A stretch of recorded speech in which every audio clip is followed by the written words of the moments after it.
takbir raya haji adakah hanya setiap kali lepas solat fardu saja, atau boleh juga selepas barang solat sunat termasuk qabliyah ba'diyah? Selepas setiap solat 5 waktu, lepas solat maktubah. Kalau hari Jumaat, gantinya Zuhur itu Jumaat. Jadi solat sunat dah.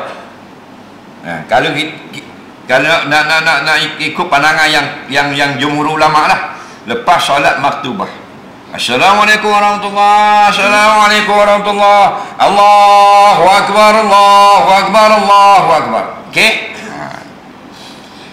Solat terakhir ialah solat asar 13 Zulhijjah. Bila masuk maghrib tak ada lah macam hari ni kan. Tadi terakhir bayang asar. Mana lepas asar tadi ada lagi. Sini takbir tak lepas asar tadi? Ada lagi ya?